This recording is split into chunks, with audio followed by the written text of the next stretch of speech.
It smelled too good. That was the first thought that hit Chris when he walked into their living room last Friday. The air was warm, soft, filled with lavender and something sweet. Maybe vanilla. Maybe something Maya just bought from her essential oil haul again. The house felt clean, looked clean, but something felt off.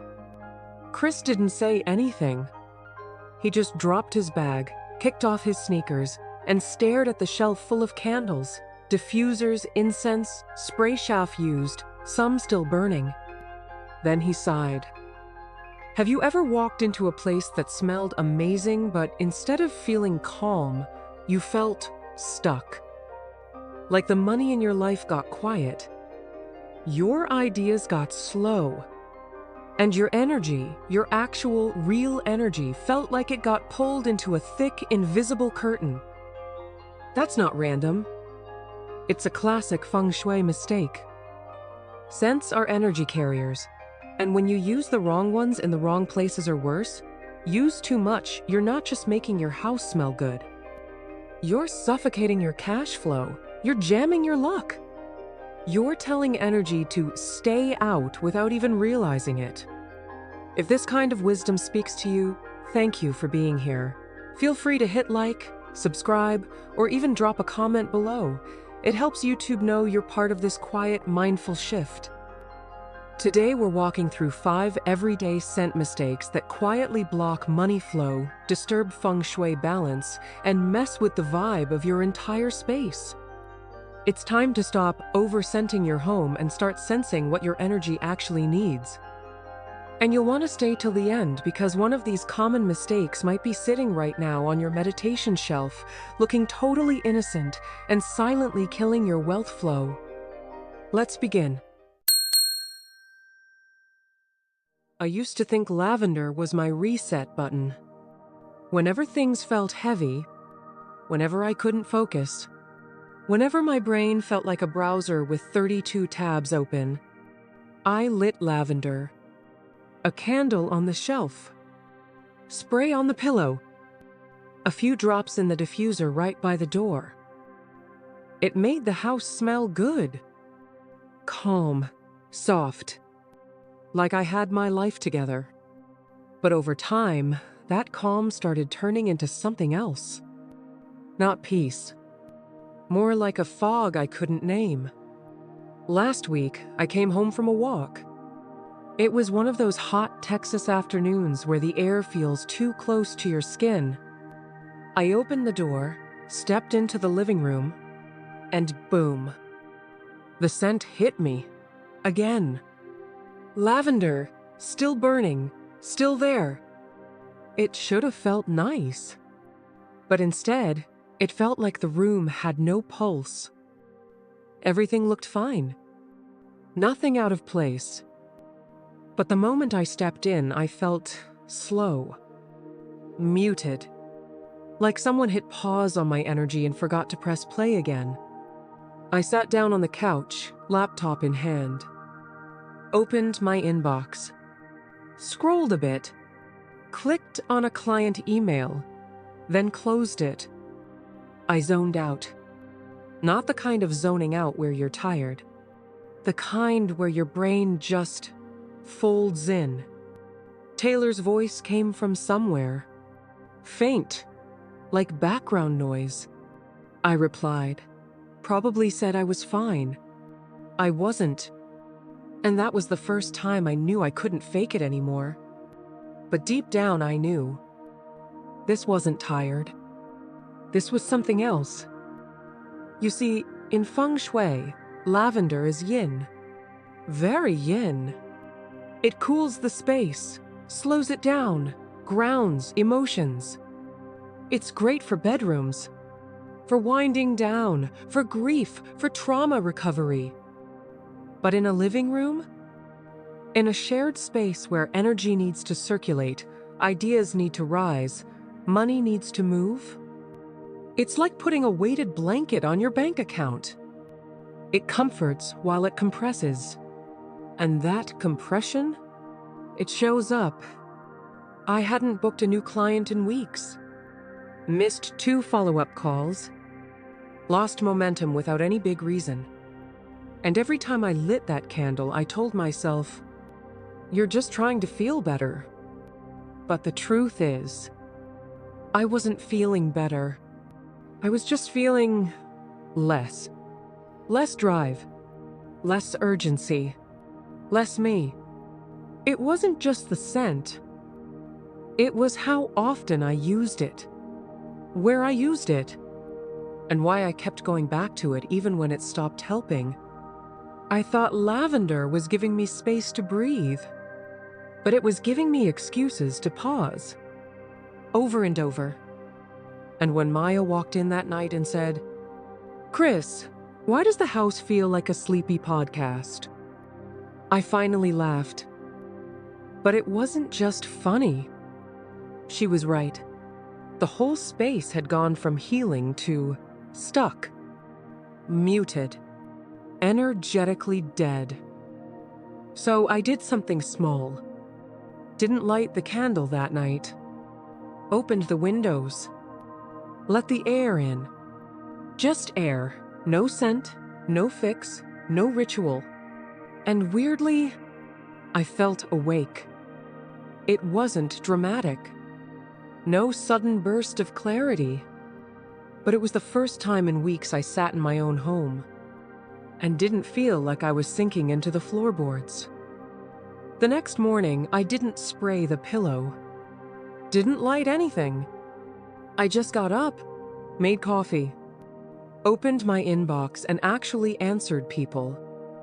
Was it a miracle? Number. But it was motion. And that was something. I still keep the lavender. Just not in the living room. Not where energy needs to stand up and move. Lavender isn't the enemy. But like everything in Feng Shui, it's about timing, placement, and purpose. Otherwise, even the softest scent can be the reason you feel slow, blocked, or worse, invisible.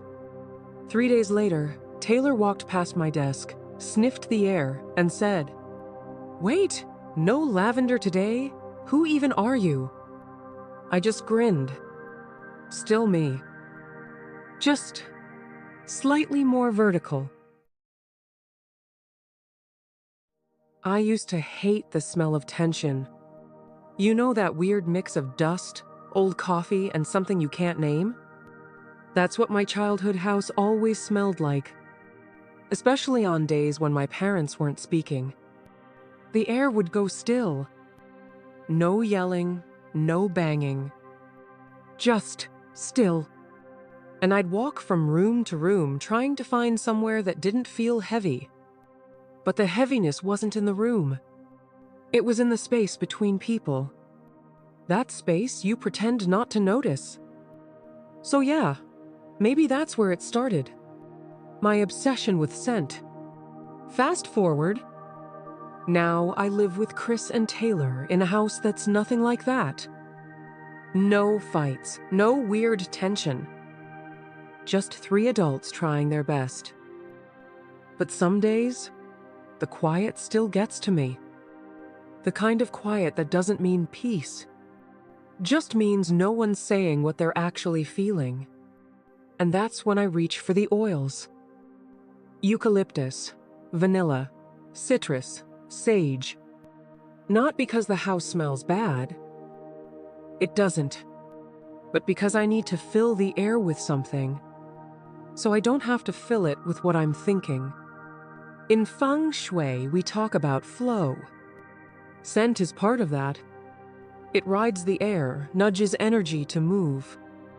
But when you start throwing scent around like a mood patch, you're not creating flow. You're clogging it. I didn't know I was doing that. At least not at first. There was one week where I had 3 diffusers running.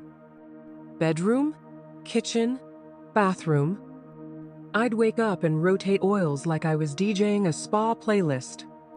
One for focus, one for stress, one for clarity. Chris would walk in and make a face like, "What year is it in here?" Taylor kept cracking windows open behind me. And me? I called it my ritual. But the truth? It wasn't a ritual. It was a defense mechanism dressed as self-care. Every time I felt overwhelmed, instead of stopping, instead of actually feeling it, I'd grab another blend. It wasn't about scent anymore. It was about avoiding the quiet, avoiding the thoughts that came with it. The ones that said, "You're tired. You're not okay. You don't know where you're going." But I didn't want to hear that. So I buried it under peppermint and lemon balm. Then one afternoon, Taylor came home early. She opened the door and said nothing. Just stood there. And I could tell. She didn't know how to ask. But she could feel the overwhelm I was spraying into the walls. That was the first time I realized my comfort was starting to make other people uncomfortable. That hit hard. So that night, I didn't diffuse anything. Didn't light candles. Didn't spray. I just sat. And the silence? It wasn't peaceful. Not at first. It was loud in a way scent never let it be. Thoughts I'd been hiding came up like dust in sunlight. Sticky. Unresolved. But I stayed. No distraction. No escape. And slowly, not all at once, the house started feeling like a home again. Not a scented showroom. Not a mood mask. Just home. The next morning, Chris walked into the kitchen, sniffed once, and raised an eyebrow. I smiled before he said anything. "Yeah," I told him. "It's weird, but it's mine." And it was. For the first time in weeks, the air felt honest. I used to think I was the balance in the house. Chris gets in his head. Maya overfills the space when she gets anxious. Me? I'd say I keep things stable. I've always been the diffuser girl. The one who makes a room smell like home, even when no one feels like they belong anywhere. I didn't notice when the comfort turned into a pattern. At first, it was simple. A cinnamon candle while I cleaned. Some clove oil near the entry to make things feel cozy. Maybe a mist of vanilla before bed, just to wind down. No one ever complained. They walked in, smiled, said it smelled good. And I took that as a sign I was doing something right. But deep down, I think I knew they were just being polite. So I kept going. But I never asked what was happening underneath all of that. Here's what I've learned. When you grow up trying to fix the mood of a room, you start using the air to control what people feel.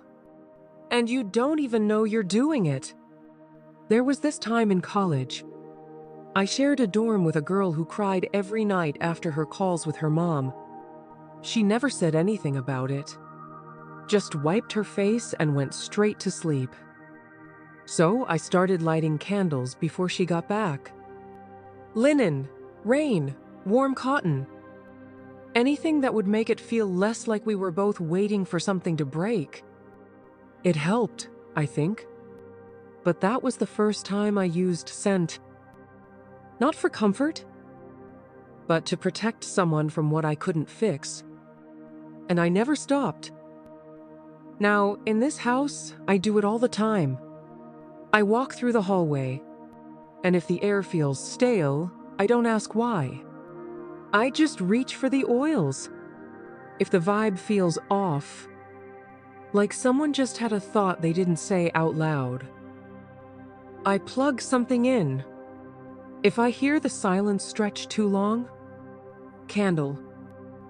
It's subtle, but powerful. Because the house always smells amazing. But no one ever stays in one room for too long. In Feng Shui, scent carries intention. It whispers to the space how it should behave. And when you keep pushing comfort into a room, without listening to what it actually needs, you're not nurturing it. You're silencing it. I didn't know I was doing that. A few weeks ago, Chris was on the phone in the kitchen. He sounded tired. Not the kind of tired sleep fixes.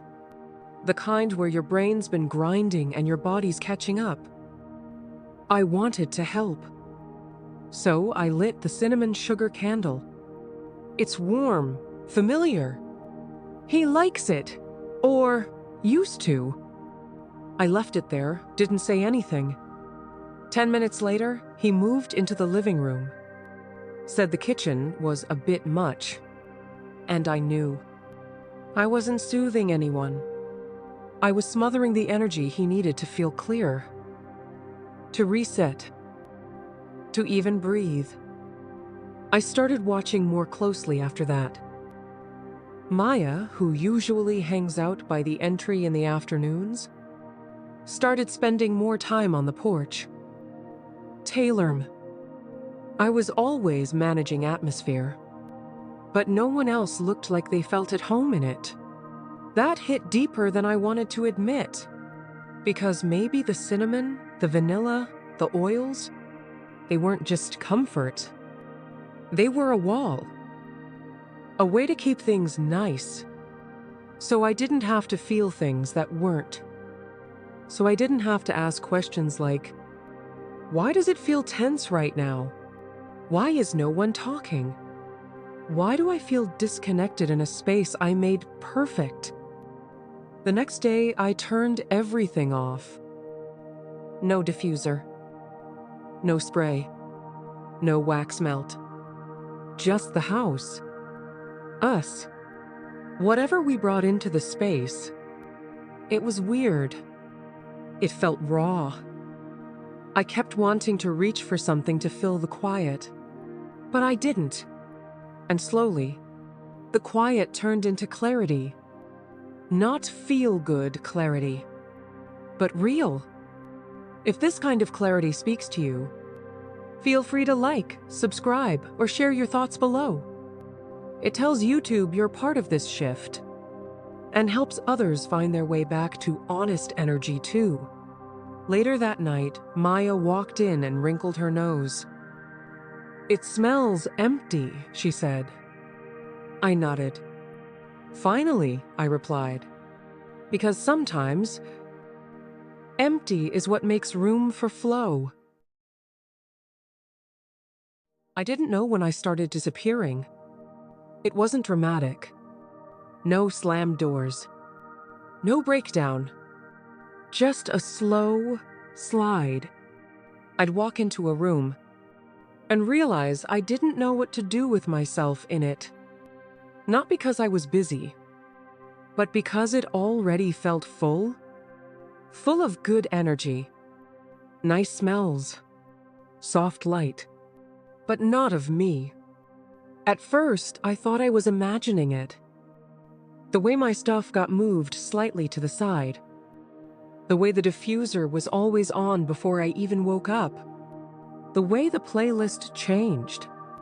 Right before I entered the kitchen, as if the house was trying to stay 2 steps ahead of my emotions. I kept trying to convince myself it was fine. That maybe they were just trying to make the space feel more welcoming. That it wasn't a big deal. But deep down, my nervous system didn't buy it. The air was too much. The energy too loud. It felt like the room had started to spin quietly. Well, everyone acted like nothing was wrong. But something about that word started to scratch at me. Nice. Nice isn't always true. Nice can be a cover. And our house? It had gotten too nice. In Feng Shui, energy needs to move. But before it moves, it has to be seen. Heard. Recognized. I hadn't felt seen in my own home for weeks. I'd sit at the kitchen table in the mornings, coffee in hand, sunlight falling perfectly across the floor, and I'd feel like a guest in a house I helped pay for, not because anyone pushed me out, but because I stopped claiming space. Bit by bit, I let the softness of the space blur out my presence. And the worst part? I helped it happen. I thought I was being flexible, easy to live with, supportive. I didn't want to disturb the flow, didn't want to disrupt the vibe. So I shrank, moved quieter, lit fewer candles of my own, started working from the bedroom more, stopped playing my music. I called it peace, but it was just self-erasure. I didn't even notice how much it affected me until one night I walked into the living room and Maya and Taylor were on opposite ends of the couch. They looked comfortable, candles lit, blankets folded, and there wasn't a single seat that felt like it was waiting for me. That moment didn't hurt like a punch. It hurt like a truth, a quiet one, the kind that you don't tell anyone, but it tells you everything. That night I didn't sleep much, and the next morning I didn't make coffee. I sat in the hallway, the one corner of the house that hadn't been curated, and for the first time in a long time, I felt something real, not nice, not soothing, just real. It was dusty, dim, unstyled, but it was honest. I realized something sitting there. I kept trying to adjust to the house. What I needed was to reclaim space in it. Not loud, not dramatic, just clear. I took back the desk space that had turned into a diffuser shrine, removed every single thing that wasn't mine, brought in one item that was a photograph.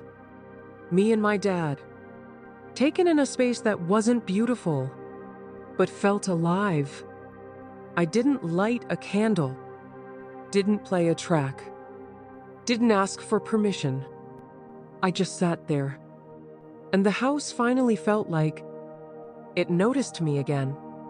Later that day, Taylor passed by and looked at the photo. She paused, smiled, and didn't say anything. But I knew. She saw me. And this time, so did the space. Something cracked the moment they lit that last stick of incense. The fifth scent that night? It wasn't loud, it wasn't dramatic. But the space shifted. No one talked about it. Everyone still laughed, music still played, the food was still great. But the room felt cluttered, not with stuff, with something heavier. Like joy suddenly got tired, like ease was trying to squeeze through molasses. Before that moment, the night was flowing.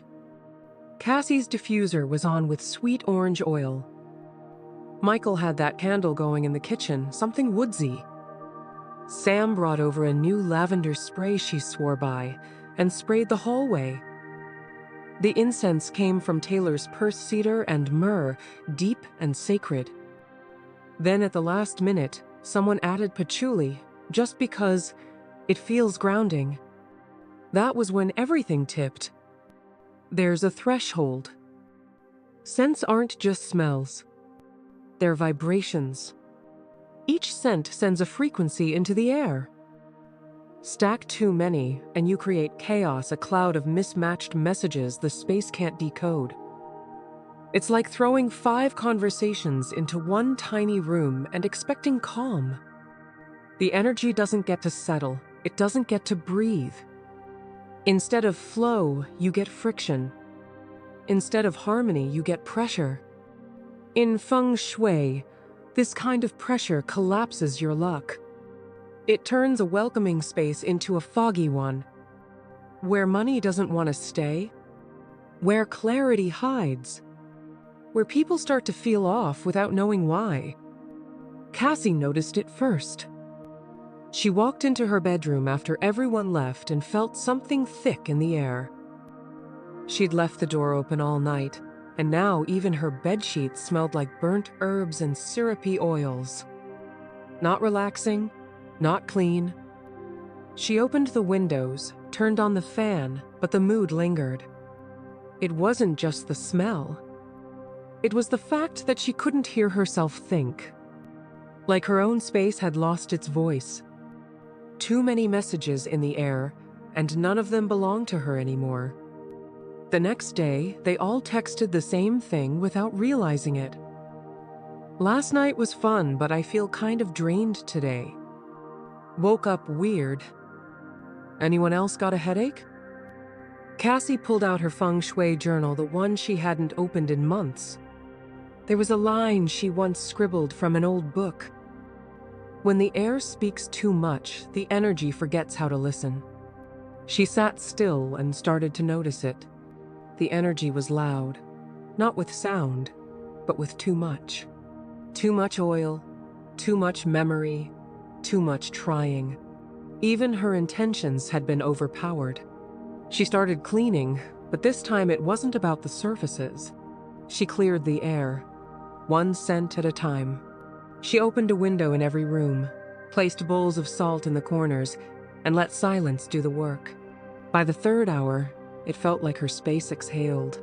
She kept one scent in the diffuser. Not 2, not 5, just rosemary, clean, crisp, focused. Her nervous system softened with it. The energy stopped screaming. Her space became hers again.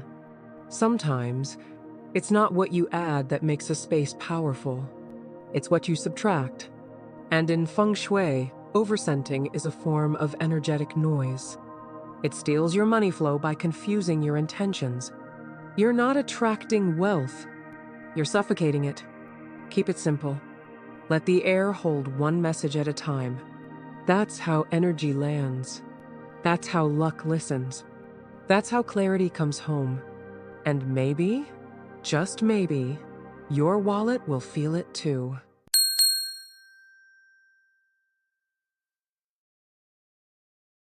I don't know about you, but after all those scent mistakes, I'm about to go through my entire cabinet with a whole new pair of eyes. A calm nose, too. It's strange how something that smells good can still block the flow of your money, your rest, your energy. But Feng Shui was never just about what's beautiful. It's about what's balanced, what's aligned, what lets life feel like less of a fight. If any of this hit home for you, thank you for staying with me. We share 2 new videos every day. So, if you're ready to shift your space and let luck back in, go ahead and hit like, subscribe, or drop a comment. I always read through them. It tells YouTube you're part of this quiet, grounded shift we're building together. And if you want to keep this energy flowing, watch this next. These kitchen Feng Shui mistakes are quietly burning your wealth. Link in the description. Your space speaks. Wisdom listens.